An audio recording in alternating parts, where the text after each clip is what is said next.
আস্তে ধরো জয়, লাগছে আমার। না, জোরে ধরবো আমি। কিন্তু আমি ব্যথা পাচ্ছি যে। একটু পেলে কিচ্ছু হবে না মেঘ, সহ্য করে থাকো না। জি না কুত্তা, তাড়াতাড়ি বলছি, হালকা করে জড়িয়ে ধর, নয়তো কামড় বসিয়ে দিব। মেঘের হুমকি শুনে দ্রুত ওকে হালকাভাবে জড়িয়ে ধরে বলি, ধুর, তুমিও না আনরোমান্টিক বউ আমার, একটু আরাম করে জড়িয়ে ধরতে দাও না। কি বললি? ধরতে দেয় না? ওকে, আর কখনোই তোকে আমি ধরতে দিব না। ছাড় বলছি, এক্ষুনি ছাড় আমায়। মেঘ বউ, এভাবে কথা শুনে না তো। আমি আসতে ধরেছি নাও, কিন্তু কে শোনে কার কথা। মেঘের ছটফট করতে থেকে বুকের মধ্যে বাধ্য হয়েই ওকে ছেড়ে দিই আমি। ও ছাড়া পেয়ে লাফিয়ে উঠে আমার বুকের উপর বসে। তারপর বলো জানো, এবার তোমাকে কি করব আমি? কথা বলে মেঘ শয়তানি একটা হাসি দেয়, যা দেখে কিছুটা ভয় পেয়ে যে আমি আমতা আমতা করে বলি, বউ, ও বউ প্লিজ, আমার চুল নাক কান টেনো না, ভীষণ ব্যথা পাই আমি। তাই শোনা, তুমি একাই ব্যথা পাও, আমি পাই না বুঝি? কুত্তা, আমার গলায় কানের লতিতে যে কামড় দিলি, এতে আমার কেমন লেগেছিল বল তো? এ কি বউ, আমি তোমার স্বামী, আমাকে তুমি তুই করে বলছো কেন? চুপ, তোকে আমি তুই তুমি আপনি সব বলবো, তাতে তোর কি? ধুর, ভালো লাগে না। এজন্য বন্ধুগুলো বলছিল, বন্ধু বিয়ে করো ভালো কথা, প্রেম করে করিও না বিয়া। হায় আফসোস, শুনিনি ওদের কথা, এখন মাসুল দিচ্ছি। এখন পাটা একটু মালিশ করে দাও সোনা, খুব ব্যথা করছে তো। কি? আমি মালিশ করব? হায় কপাল, যেখানে বউ স্বামীর সেবা করবে তা না আমাকেই করতে হবে। চুপচাপ মালিশ করবে, নাকি আমি জোরে এক চিৎকার দেব? এই, এখানে আবার চিৎকারের কথা আসছে কোত্থেকে? আমার কথা না শুনলে আমি এমনিতেই চিৎকার দিব। এমনটা ভুলেও আর মনে এলো না। আজ আমাদের বাসর রাত, আর বাসর রাতে বউ চিৎকার করা মানে অনেক কিছু। ওসব আমি জানি না, আমি চিৎকার দিব আমার কথা না শুনলেই। থাক, আর এসব চিৎকার চিৎকার দিতে হবে না, আমি মালিশ করে দিচ্ছি। কথাটা বলেই মেঘের পা নিজের কোলের ওপর নিয়ে হালকা সরিষার তেল দিয়ে মালিশ করে দিতে থাকি। অন্ধকার পুরো রুম জুড়ে তেমন কিছু দেখা যাচ্ছে না। এমন সময় চোখ যায় মেঘের মুখের দিকে, ও চেহারায় ভেসে উঠেছে বেদনার ছাপ।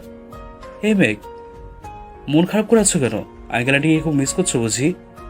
মেঘ কিছু না মানে মুচকি একটা হাসি দিল, তারপর হ্যাঁ, আসলে তাদের ছাড়া কখনোই থাকিনি তো, তাদের সাথে থাকলে আফসোস হতো। ইস, তোমার সাথে যদি আমি থাকতাম।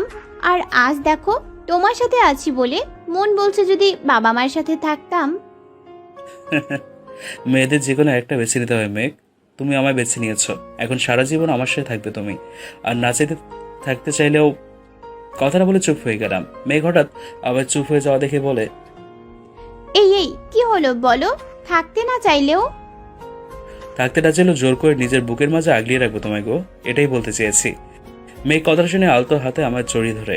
আমিও দুহাত দিয়ে মেঘকে জড়িয়ে ধরতে মেঘ আহ বলে চিৎকার দিয়ে ওঠে, যেটা শুনে দ্রুত মেঘকে ছেড়ে দিয়ে পড়ি। কি হলো মেঘ, তুই চিৎকার দিলি কেন? আমি তো বেশি জোরে ধরিনি। কই কই চিৎকার দিয়েছি আমি? তুমি ভুল শুনেছো। না না মেঘ, আমি স্পষ্ট শুনেছি। কথাটা বলেই লাইট অন করে মেঘের দিকে তাকাই। মেঘের শাড়ি ওর হাঁটুর উপর পর্যন্ত তোলা, ধবধবে সাদা পায়ে লালচে চিহ্ন দেখে আটকে উঠি। আস্তে আস্তে মেঘের পায়ের কাছে গিয়ে দেখি এ তো আঘাতের চিহ্ন। মেঘকে দ্রুত নিজের মাঝে টেনে নিয়ে বলি, মেঘ, তুমি কি আমার কাছ থেকে কিছু লুকাচ্ছ? কই কই না তো। আমার চোখের দিকে তাকিয়ে সত্যিটা বলো মেঘ, আমি চাই নতুন জীবনের প্রথম দিনটা সত্যি দিয়ে শুরু করতে। মেঘ কান্না করে দেয়। এবার পোপাতে পোপাতে ওর মাথাটা আমার বুকে রেখে বলে, গতকাল তোমার সাথে যখন পার্কে দেখা করতে গিয়েছিলাম, তখন আড়ালে থেকে আমার সৎ ভাই আবির দেখে নিয়েছিল। কি? সৎ ভাই তাও আবির? হ্যাঁ, আসলে আমার বাবা আমার আপন হলেও মা আমার নিজের নয়, সৎ মা। আমার মা তো ছোটবেলায় মারা গেছে। এসব আমায় আগে বলনি কেন? বললে কি করতে, ছেড়ে যেতে? আসলে আমি তোমায় খুব ভালোবেসে ফেলেছিলাম। প্রথমে চাইনি আমি প্রেম করতে, কিন্তু তোমার পাগলামি আমায় আর ঠিক থাকতে দেয়নি। বুঝেছি এখন, বলো তো তোমার পায়ে কি আঘাত করেছে? মেঘ হালকা হেসে বলল, তোমার সাথে আমায় প্রেম করতে দেখে আবির বাবা মাকে গিয়ে বলে। বাবা কখনোই হাত তোলেনি আমার উপর, তবে ভাইয়ের কথাগুলো এমন রসালো ছিল যে বাবা সহ্য করতে না পেরে আমায় খুব মেরেছে।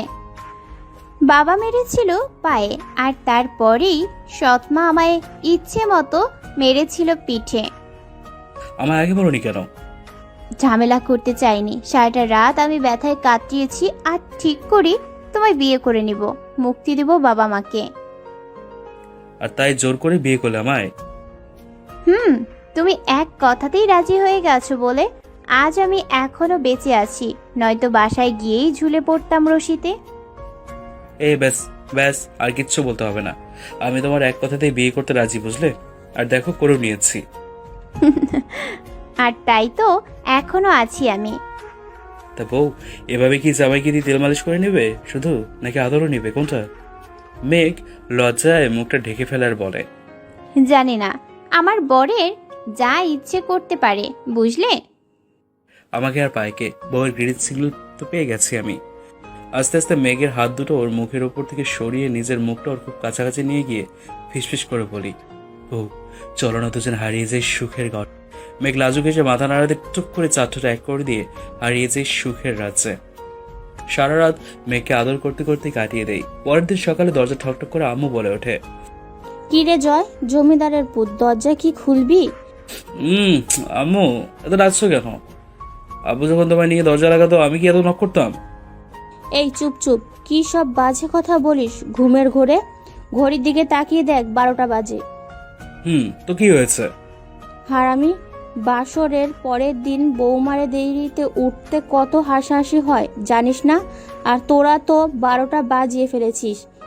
অনেকদিনের ভালোবাসা তো আম্মু, সব গতকাল রাতে পুষিয়ে নিয়েছি, তাই দেরি হয়ে গেছে। আল্লাহ, কি নির্লজ্জ পোলা জন্ম দিয়েছি।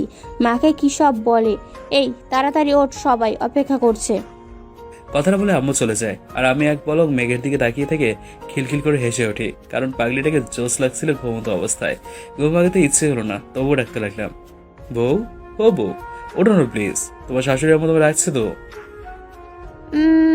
জয় শোনা, গত রাতে তোমার দুষ্টুমিতে একটুও ঘুমাতে পারিনি, প্লিজ ঘুমাতে দাও। কথাটা বলে মেঘ হুট করে আমি জড়িয়ে ধরে শক্ত করে। কি আর করার, আমিও বউটাকে আলতো করে জড়িয়ে ধরে ঘুমিয়ে পড়ি। বিকেল 5টায় দরজায় একের পর এক ধাক্কার শব্দে মেঘ আর আমার একসাথে ঘুমিয়ে যায়। এই কে ডাকছে এত জোরে জোরে? আমি উত্তর না দিয়ে ঘড়ির দিকে তাকিয়ে দেখি বিকেল 5টা বাজে। সর্বনাশ! এই মেঘ মেঘ, যাও যাও বাথরুমে যাও গোসল করতে। মেঘ চলে গেল। আমি দ্রুত বিছানা ঠিক করে মেঘের শাড়ি লুকিয়ে রেখে লুঙ্গি ঠিক করে দরজা খুলতে দেখি আম্মুর হাতে লাঠি। কিছুটা ভয় পেয়ে বলি, এ কি আম্মু, তোমার হাতে লাঠি কেন?